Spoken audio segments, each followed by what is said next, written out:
Today we're going to look at a specific pathway along the golden path, which is this giant journey consisting of your activation, Venus, and Pearl sequences. And on that path, there are these various spheres, and then there are pathways that connect them. And today we're going to take a look at the pathway of growth, which comes from the Pearl sequence, which is unlocking your prosperity is its goal. So opening your heart and then taking that open heart into the world. And it connects your culture, your sphere of your culture, and then your sphere known as your brand, which if you've done your activation sequence, that's actually the same sphere as your life's work, just with a little bit of a different flavor to it. Now, I'm not gonna get into the spheres today or the whole Pearl or golden path. What I'm gonna talk about is this specific pathway of growth. And this one is very interesting to me because it is independent of your frequency, meaning you can utilize this pathway of growth whether you're on a low frequency band or a high frequency band, and that can be dangerous because if you're on the lower frequency, you can build something great and powerful, however, it is going to do harm instead of serving. And that's why it's so important to do the heart work first. The golden path is a path with a beginning, a middle, and an end. The beginning is the activation sequence, the middle is the Venus sequence, and the end is the Pearl sequence. And that's because we need to have an open heart before we start engaging with the Pearl and finding our prosperity. Making money can be easy, and you don't need to do the much harder work of dealing with your emotions and your patterns. And that's why so many people can be successful and miserable. So that's number one. Make sure you do that Venus work first. Now, Richard Rudd does say, the founder of the Gene Keys, and if you are not familiar with the Gene Keys, well, you probably wouldn't be here, but definitely go to genekeys.com, get your profile. But what he says is you can start with the Pearl. And in fact, listening to your intuition is important. You just need to make sure that if you do that you're coming from the right place. And I think that that's very hard to do. So my advice is to go with the Venus sequence first. Next up, is this growth for profit or is it for service? So what we do here, the pathway before this pathway, before the growth, is called the pathway of initiative. And that just means that you are doing something to put out a call to the universe to let it know that you are ready.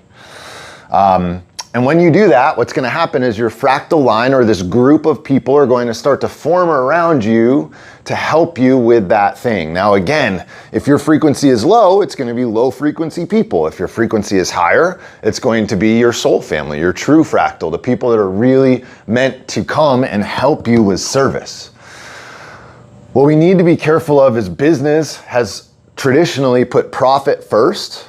And then we think, okay, how can I use that money to be of service? Well, some people don't even do that. They just keep striving after more profit. But a lot of people then will say, okay, how can I reinvest this to come with service?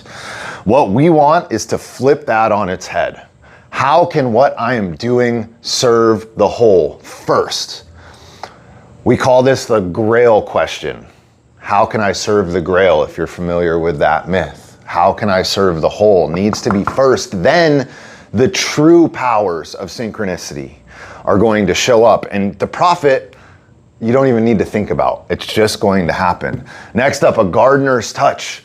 So on this pathway, we've got an option to try and fight and build my fractal and build this thing by my power, or I can let nature and the universe do its thing and bring things together and shape it in perfection like it does every time. And that's what I call, and Richard calls, a gardener's touch. So it's just doing just enough to make sure one plant doesn't take over all of the other plants. So in business, doing just enough to give people the picture and then letting them go and use their gifts to help you build this beautiful thing that the universe is bringing together, not that you are bringing together. You have to get out of the way. Important. initiative plus growth equals wealth. So we take this initiative and we start to grow. And what you're gonna find is that growth, if it's not coming from an open heart and it's not coming from service first, is going to lead to wealth, which is an accumulation of assets. And although wealth in the West is what so many people chase, that is very different from prosperity. Wealth is heavy. It's accumulating more resources than you need.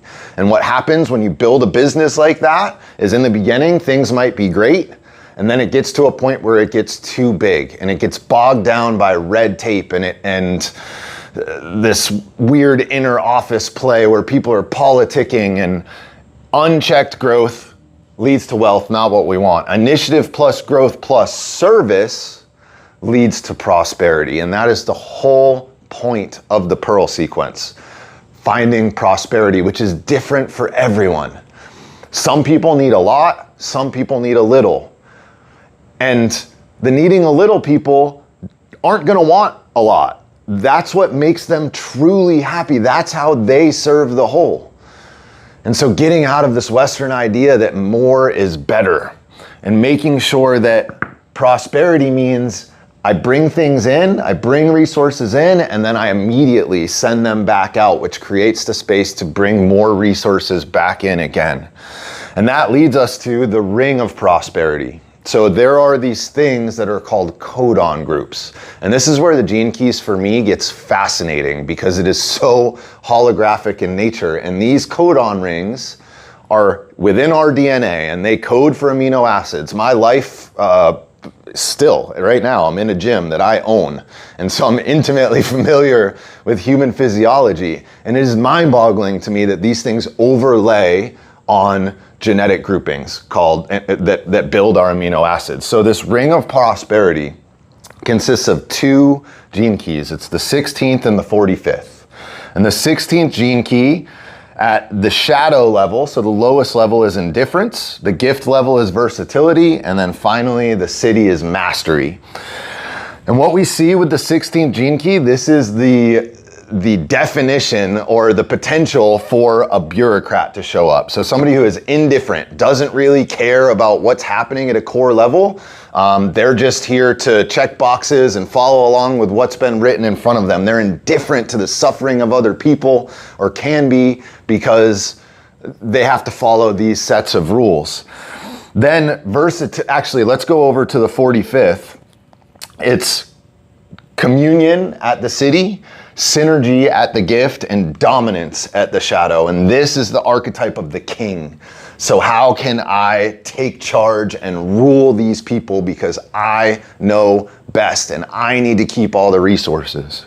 Now, if we can, and that's how our world operates right now, right? On the collective level, we are in the shadow and our world is being run by bureaucrats, by politicians, by dictators, by kings, by people that are trying to hoard as many resources for their people as they can. And that's the thing. The people and the leader think this is a good thing because this is what our societies were built upon. But until we can recognize balance and until we can trust in synergy, we're never going to be able to get out of this shadow frequency. So as we can move up, that king energy, instead of thinking about how they can rule and dominate other people, they're going to think about how can I create synergies? How can I use the gifts of the people that are in my kingdom to serve the whole?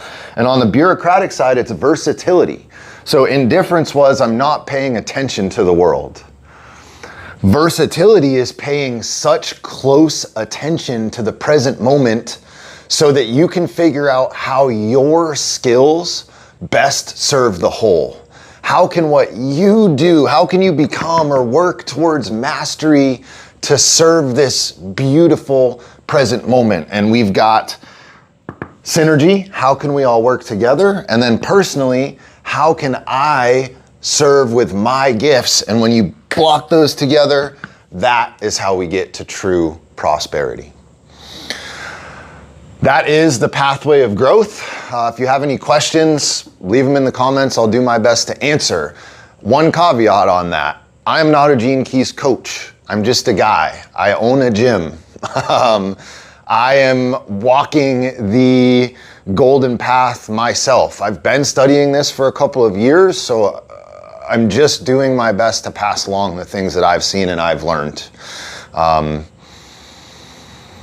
Hopefully it's helpful.